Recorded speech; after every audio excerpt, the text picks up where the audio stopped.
Hermanos, llegamos a la exposición de la palabra y el título del sermón es Hermosea a tu esposa como Cristo hermosea a la iglesia.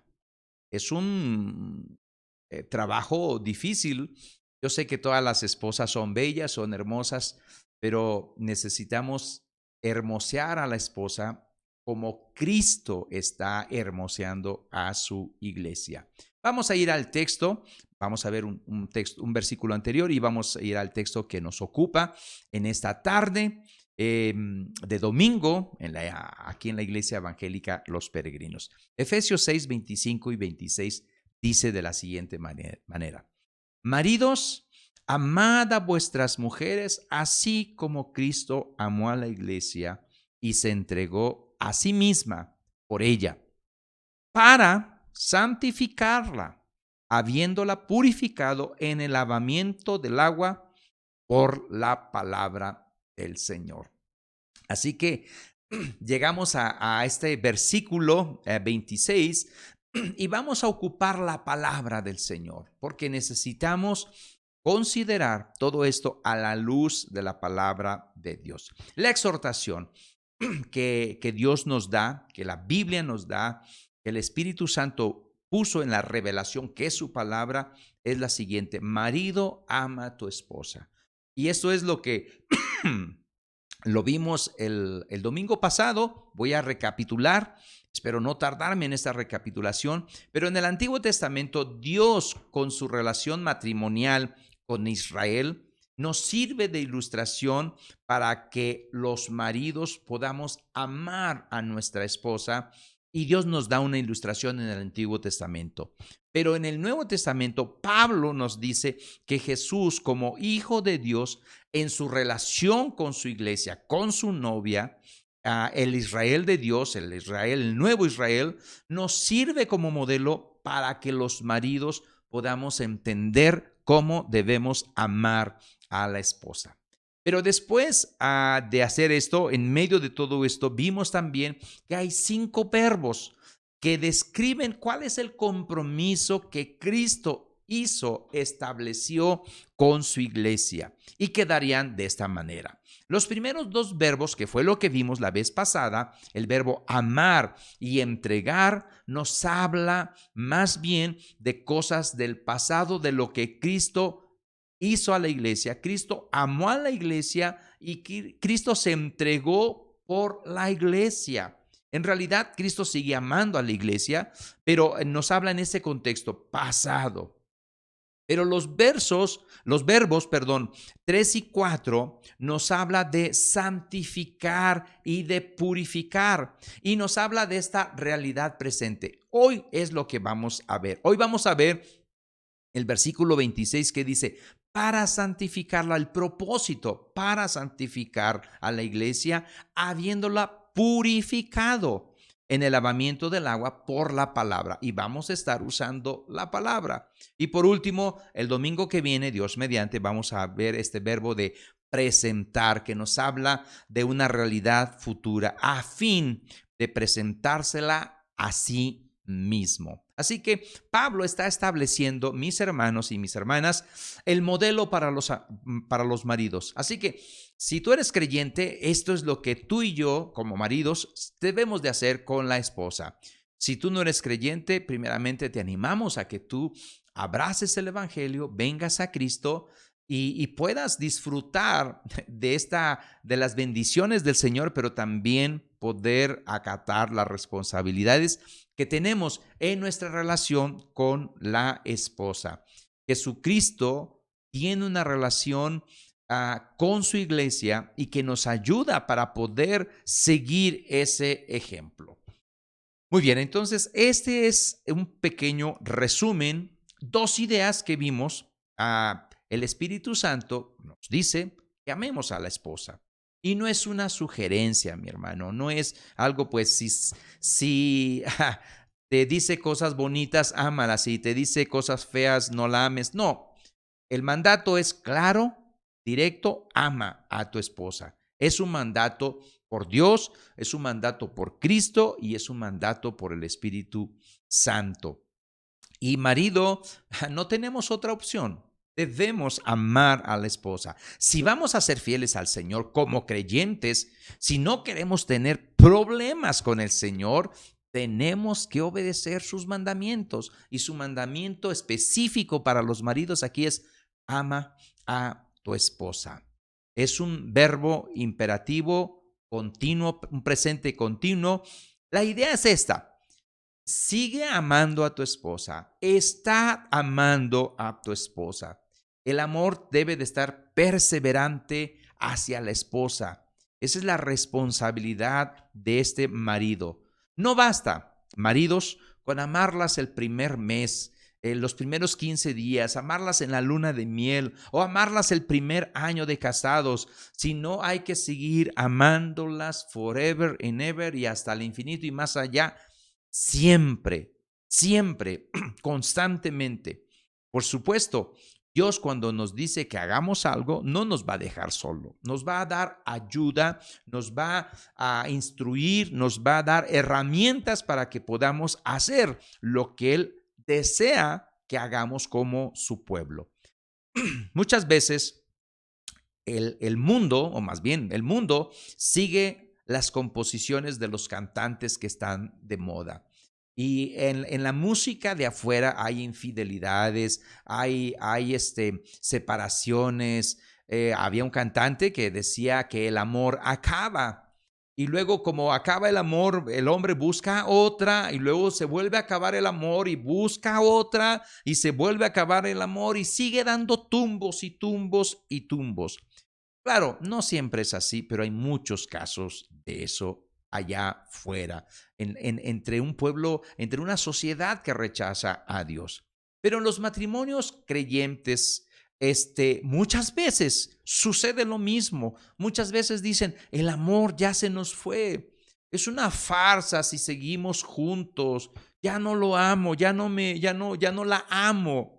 Pero la escritura, fíjate bien lo que dice la escritura. Te voy a decir lo que dice la escritura, porque vamos a ver lo que la palabra, el santificar, el purificar es con la palabra, por medio de la palabra. Y la palabra dice en 1 Corintios 13:8, dice: el amor nunca deja de ser. Nunca.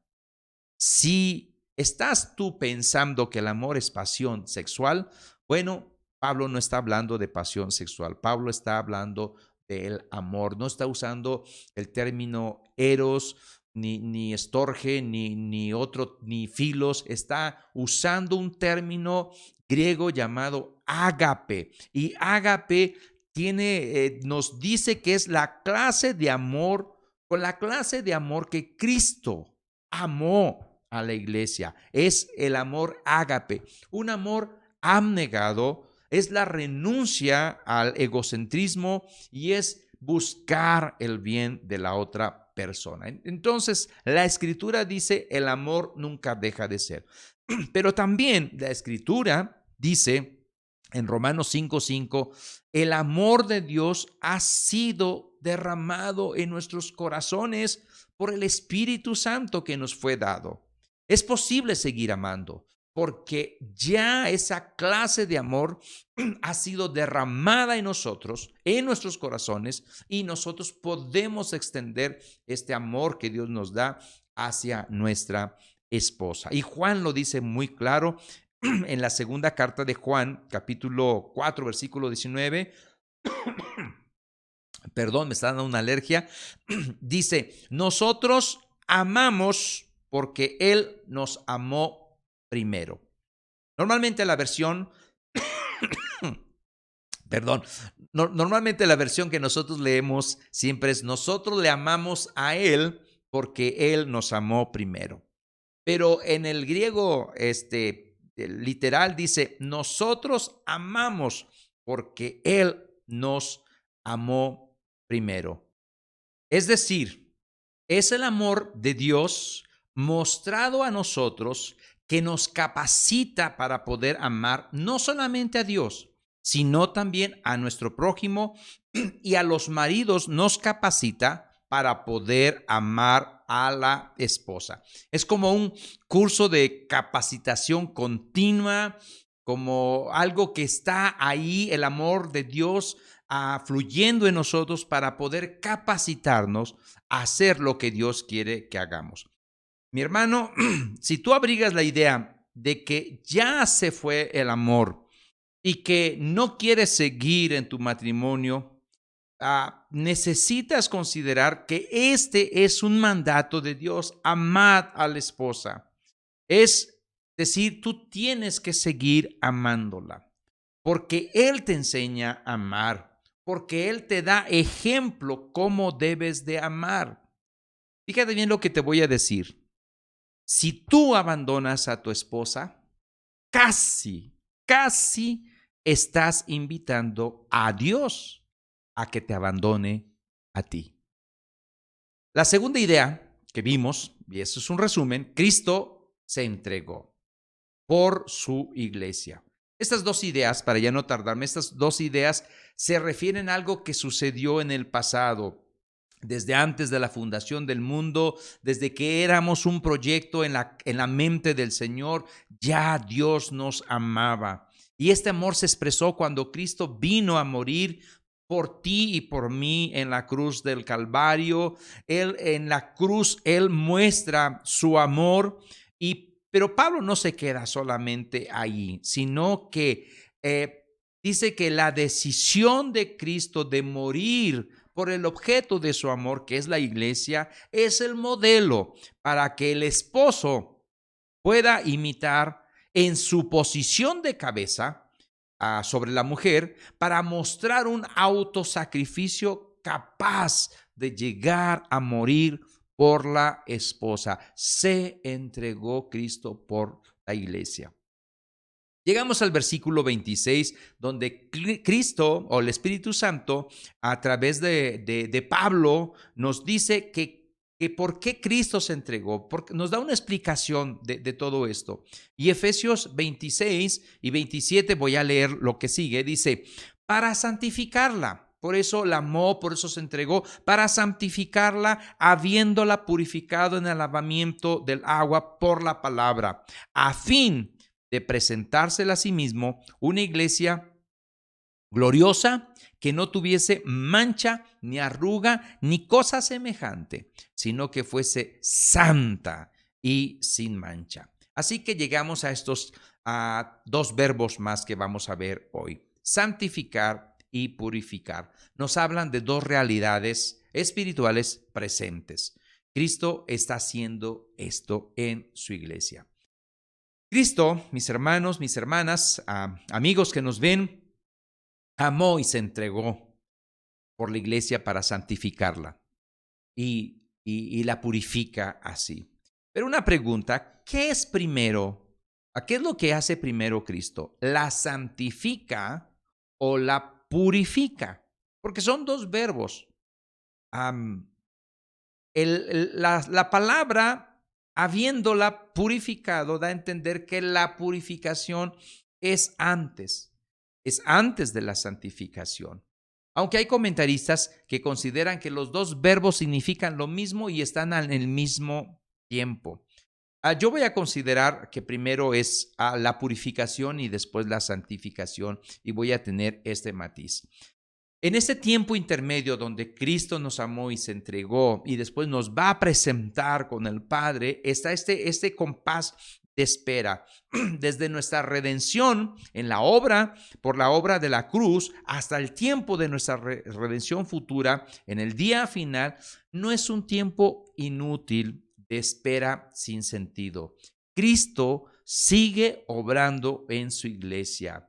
Él no redimió a la novia para luego dejarla, como un marinero, como el papá de Kiko. Kiko, ya saben, el del Chavo del Ocho, su papá era un marinero, se fue y no regresó. La novia, la iglesia, mis hermanos, no es una espera vacía. No es como aquella canción muy famosa que se llama Penélope, donde vino alguien en el tren, la enamoró a la muchacha, se fue y jamás volvió. Cristo redimió a la iglesia, a su esposa, con un propósito bien explícito. Y Él va a ocupar este tiempo de intermedio entre lo que Él vino y lo que Él nos va a presentar. En este tiempo intermedio, Él va a estar perfeccionando a la iglesia. Él va a estar hermoseando a la iglesia. Él va a estar preparándola para las nupcias en el día final, para la vida matrimonial donde estaremos siempre con el Señor. Pablo está aquí, mis hermanos, hablando simbólicamente, pero se refiere a una realidad espiritual, aquello que verdaderamente nos limpia, nos purifica, nos transforma de gloria en gloria hasta la estatura, hasta la medida de nuestro Señor Jesucristo, para que podamos ser unas familias transformadas y poder llegar a ser esas iglesias poderosas, esa iglesia poderosa que Dios espera de su pueblo. Así que, mi hermano y mi hermana, vamos a estar viéndola desde el matiz de lo que Cristo hizo. Y los maridos vamos a poner mucha atención porque ¿qué implica para nosotros como maridos? ¿Qué es lo que nos quiere decir Pablo con esto, poniendo ejemplo entre Cristo y la iglesia? Así que, maridos, pongamos mucha atención y nos vamos al primer punto. Cristo hermosea a su novia purificándola. Es posible que tengamos una extensión, mi hermano, del simbolismo matrimonial que se nos ha dicho ya en el Antiguo Testamento. Ya lo explicamos la vez pasada, en el sermón pasado, las bodas de la antigüedad, las jovencitas, pongan mucha atención porque en aquellas bodas había un baño nupcial que se hacía. Leímos al principio, en la lectura bíblica del principio, leímos la historia de Esther, donde se preparó durante un año hermoseando a Esther para que ella pudiera estar presentable ante el rey. Pero también podemos usar Ezequiel 16, que lo vimos el domingo pasado, Ezequiel 16:9, dice así: te lavé con agua y lavé tus sangres de encima de ti y te ungí con aceite. En Esther también hay aceites, hay óleos, hay baños, hay purificación. Cuando dice Pablo que Cristo está purificando a su iglesia, puede estar pensando Pablo como judío en esta idea de la extensión del simbolismo matrimonial que se daba en el Antiguo Testamento. Es, por así decirlo, era un spa para la novia, en este caso para Israel. Pero también la mayoría de los comentaristas, porque quiero explicar bien esto y me voy a detener un poquito en este punto, es importante que lo analicemos, porque cuando habla de purificación, por ejemplo, dice, habiéndola purificado en el lavamiento del agua por la palabra, muchos comentaristas, la mayoría, dicen que se refiere al bautismo cristiano en agua, al bautizo en agua. Pero una pregunta seria y para reflexionar. ¿El bautismo en agua purifica?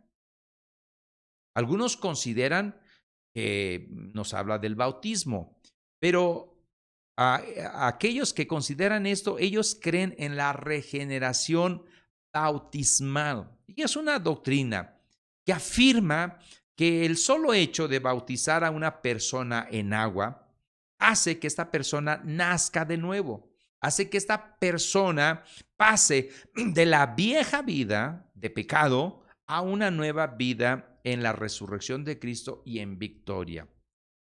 Pero en la práctica sería así. Los niños que se bautizan o que los bautizan desde pequeños, ellos, mediante ese bautismo, pudieran tener todo el poder para vivir unas vidas transformadas durante el resto de su vida. Pero en la práctica no es así. Y como ejemplo, yo puedo dar testimonio de eso. No es así. No es así. Ojalá fuera así de fácil, donde todas las personas dijeran, bueno, vamos a ponerlas, vamos a bautizarlas y con este bautismo, wow, van a salir transformados y van a salir para tener la victoria sobre el pecado y van a salir santificados y van a salir transformados por Cristo y van a ser poderosos, para el mundo va a haber una transformación. Ojalá que fuera así de fácil, pero no es así. Ni en la práctica, ni escrituralmente es así. Aunque hay evangélicos también que tienen esta postura de la, ¿cómo se llama? Regeneración bautismal. Los luteranos son uno de ellos, los anglicanos son otros, la Iglesia de Cristo, y por si no lo sabías, los peregrinos de antaño también bautizaban a los niños. Y otros grupos seguramente también.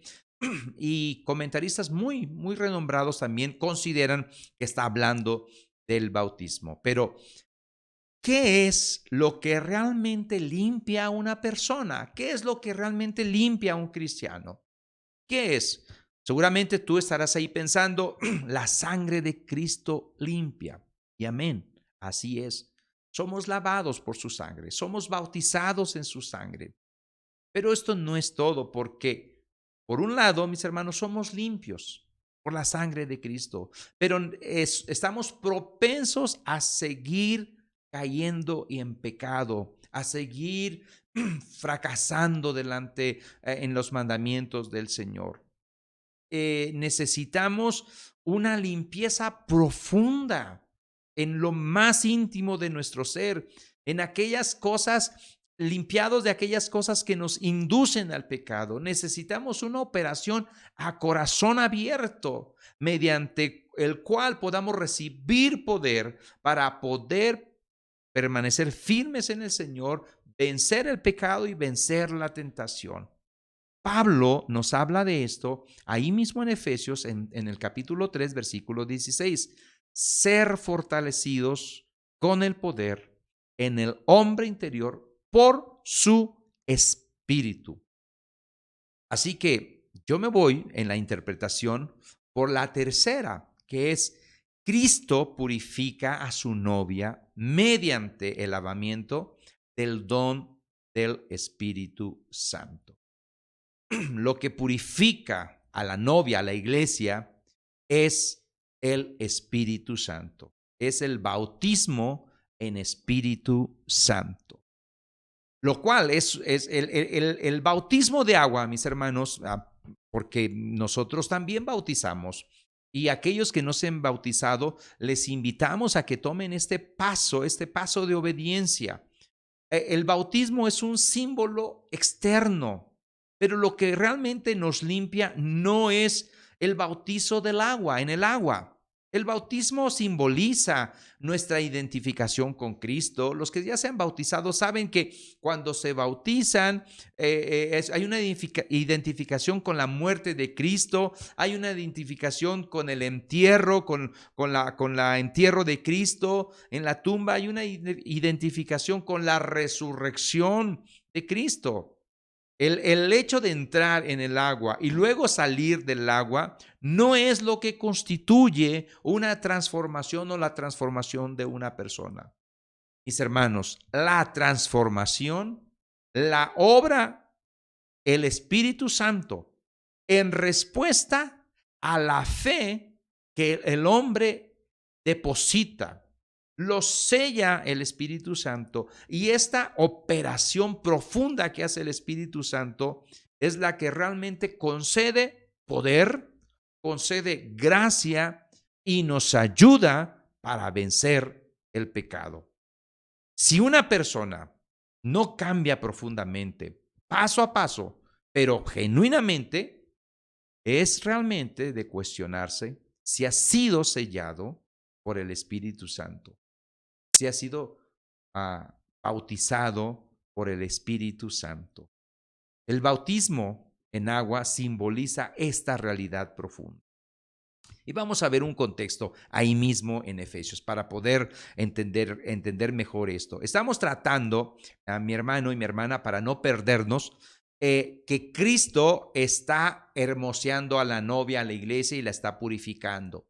Y la idea es, ¿cómo la purifica? Bueno, algunos piensan que es una extensión de un simbolismo del Antiguo Testamento. Otros piensan que es el bautismo en agua, pero lo estamos interpretando que es el que purifica es el Espíritu Santo. Y vamos a ver estos textos. Efesios 1:13 dice, en él también vosotros, habiendo oído la palabra de verdad, y ojo con la palabra ahí, el evangelio de vuestra salvación, y habiendo creído en él, en Cristo, fuisteis sellados con el Espíritu Santo de la promesa. Como respuesta a nuestra fe, Cristo, Dios nos sella con su Santo Espíritu.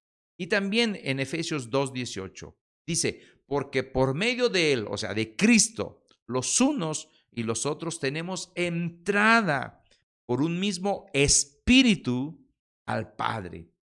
O sea, su espíritu nos da acceso a la presencia de Dios y a esta presencia podemos hallar socorro, refugio, ayuda en todas nuestras circunstancias, en todas nuestras etapas.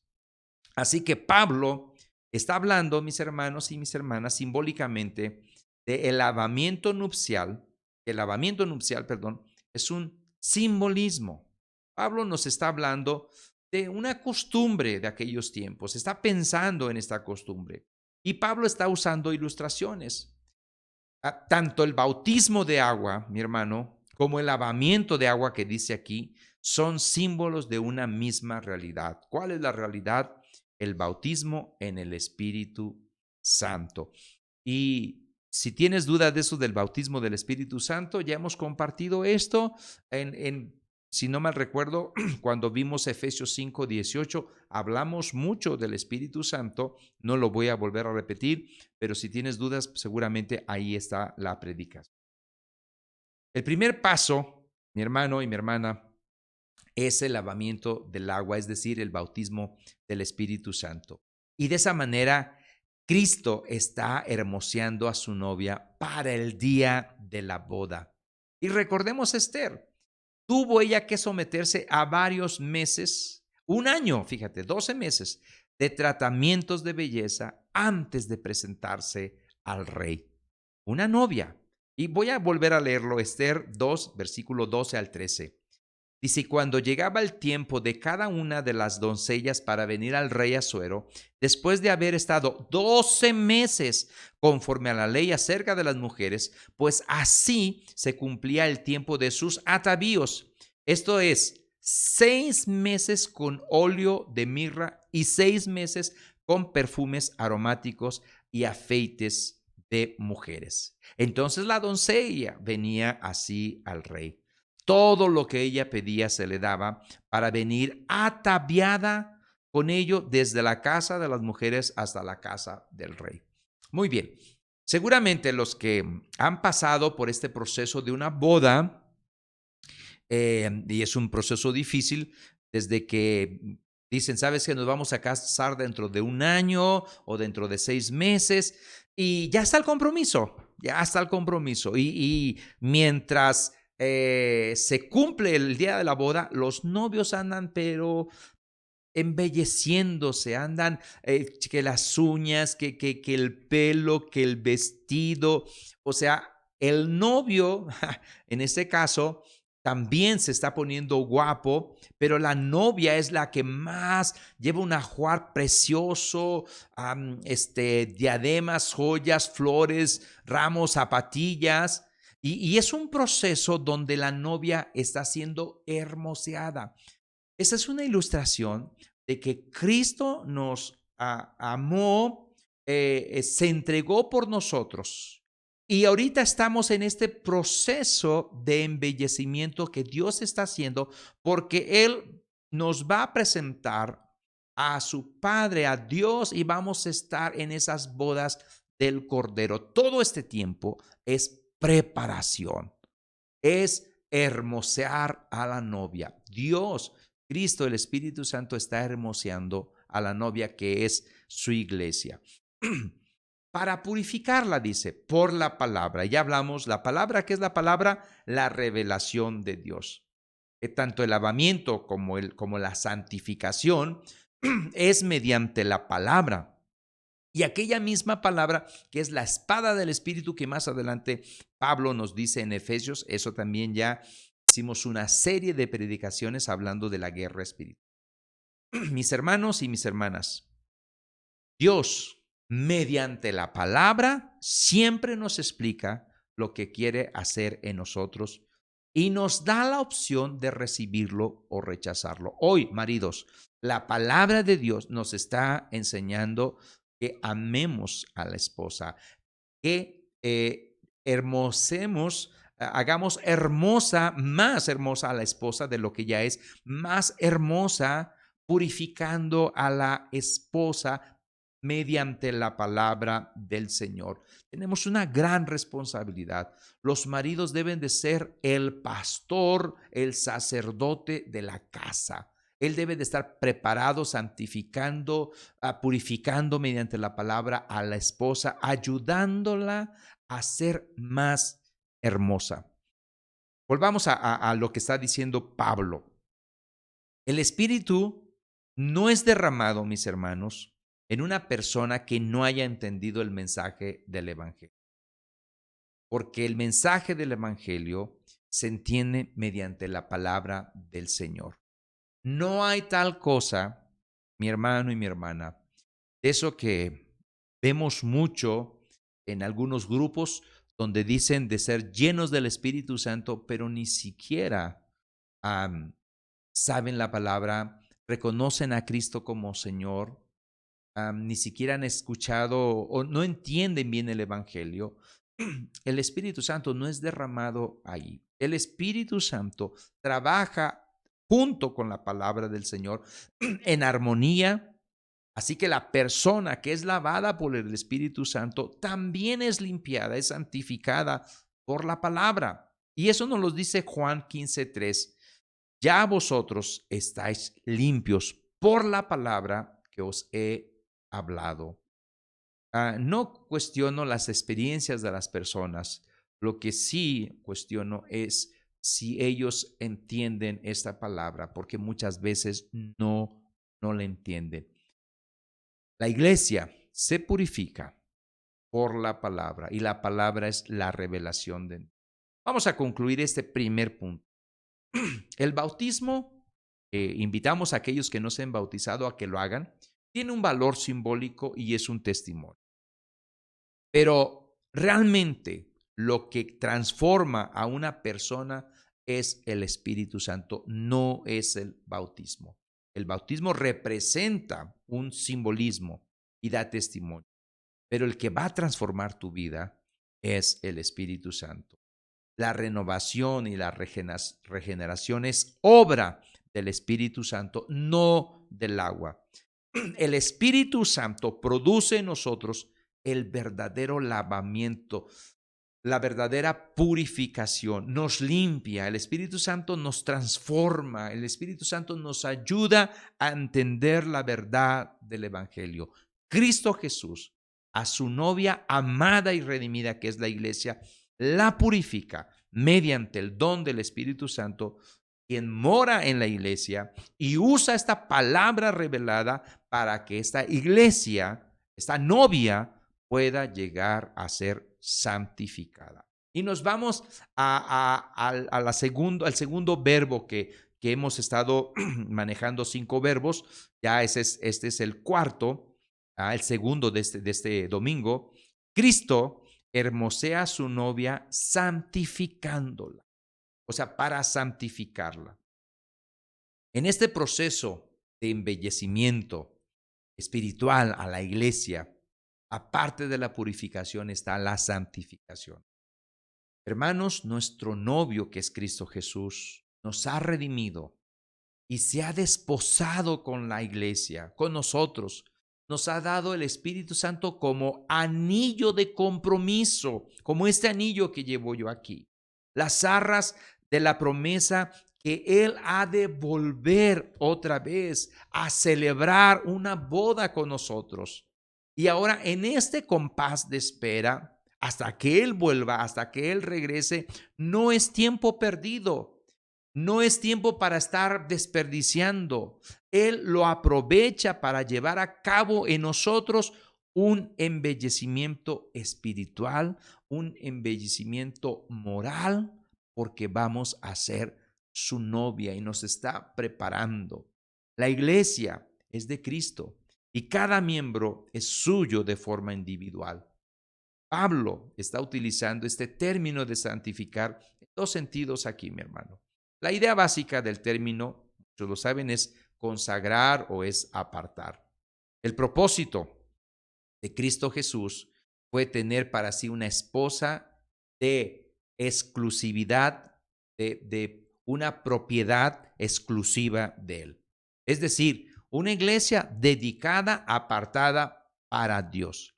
La santificación de la iglesia, por un lado, fue hecha para consagrarnos, apartarnos del resto del mundo para un propósito sagrado que Él tiene con su iglesia.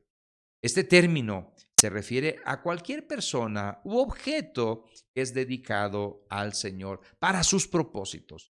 La imagen, mis hermanos, de la iglesia como esposa se corresponde bastante bien con esta forma de entender santificar, apartar, consagrar. La iglesia ha sido tomada por Cristo como esposa y en consecuencia la iglesia pertenece solamente a Él. Pero como segunda idea, la santificación también expresa la idea de una purificación de pecado. La santificación se presenta aquí como algo que ya sucedió y todavía no, dicen los estudiosos por ahí. El proceso de santificación es un proceso continuo, no se acaba. La santificación, mis hermanos, de la iglesia dura toda la vida hasta que Él regrese para llevarse a la novia.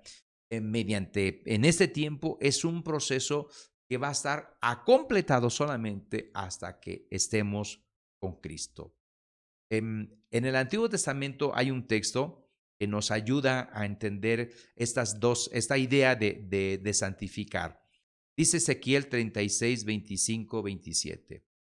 Esparciré sobre vosotros agua limpia y seréis limpios de todas vuestras inmundicias y de todos vuestros ídolos os limpiaré. Os daré corazón nuevo y pondré espíritu nuevo dentro de vosotros y quitaré de vuestra carne el corazón de piedra y os daré un corazón de carne y pondré dentro de vosotros mi espíritu y haré que andéis en mis estatutos y guardéis mis preceptos y los pongáis por obra. Todo esto es lo que hemos estado compartiendo de este versículo de Efesios 5:26. Él nos purifica, Él nos santifica. Vamos a las conclusiones. Antes de poner la primera, la epístola de los Efesios, iglesia y maridos, ofrece una ayuda eficaz para la sanidad de las familias enfermas.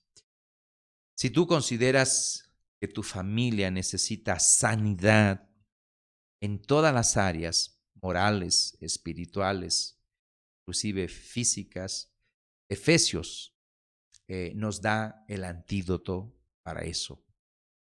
Pero también sirve para fortalecer aquellas familias que están siendo transformadas por el Señor.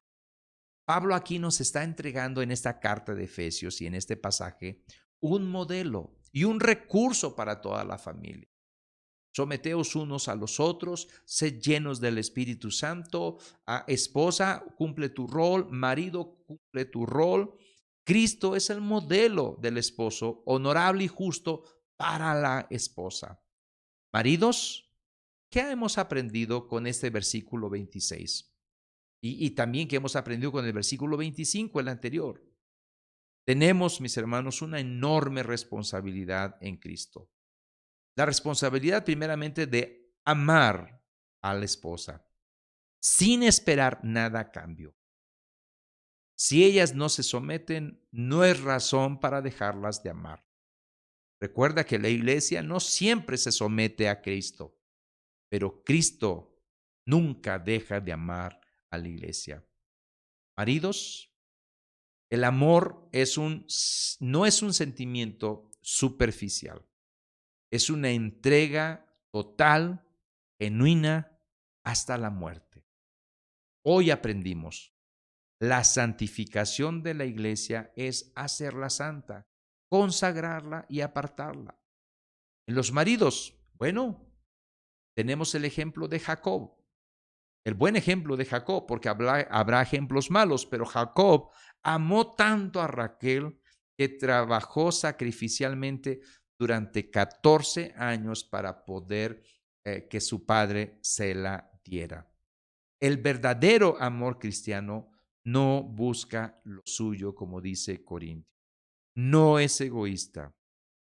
Si un esposo está sometido a Cristo y está lleno del Espíritu Santo, su amor sacrificador le llevará a hacer cualquier cosa para que su esposa pueda estar hermosa, para que pueda estar hermoseando cada día más a su esposa y de esta manera someterse a Dios y glorificar a Cristo Jesús en el hogar.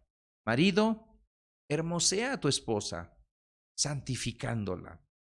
Pero la purificación es mediante el don del Espíritu Santo, quien mora en ella, o sea, en la iglesia, y usa la palabra revelada para que esta iglesia pueda ser hermoseada. Cristo procuró y consiguió la purificación y una belleza integral de su novia, que es la iglesia. Marido, hermosea a tu esposa, purificándola. Usa la palabra. Sé su pastor. Hazla crecer en el Señor. Ayuda a que el Espíritu Santo trabaje en ella. Por favor, maridos, no estorbemos en lo que Cristo quiere obrar en nuestras esposas. No seamos tropiezos para ellas. El amor del esposo por su esposa debe de ser el marido que purifica y también a la inversa, porque también la mujer debe de ayudar, de modo que ambos se asemejen cada vez más a Cristo en sus relaciones matrimoniales, como padres, como esposos. Todas esas áreas del matrimonio deben de ser controladas por el Espíritu Santo, hasta el punto de que lleguen a ser hermosos dos, ah, como Cristo está hermoseando a la iglesia. Maridos, es una tremenda responsabilidad. Ya Pablo nos ha dicho bastante y verlo verbo por verbo y analizarlo, de amar, entregar, de purificar, de santificar, es una tarea titánica, pero no estamos solos. Dios envió a su Espíritu Santo para ayudarnos. Oremos al Señor. Padre, gracias porque tú nos dices a los maridos cómo debemos de ser, cómo debemos amar, cómo debe haber evidencias de que amamos a nuestra esposa. Danos la sabiduría, danos de tu Santo Espíritu, llénanos de tu Santo Espíritu, para que podamos cumplir los preceptos, los mandamientos que tú ordenas y que tú dejas, para que seamos familias transformadas por tu Santo Espíritu y lleguemos a experimentar una iglesia poderosa. Dios, ayúdanos a los maridos, a la esposa, dale gracia también, a los hijos, que ayuden en este proceso a sus padres. Sé tú con nosotros, en el nombre de Cristo Jesús. Lo pedimos. Amén y amén.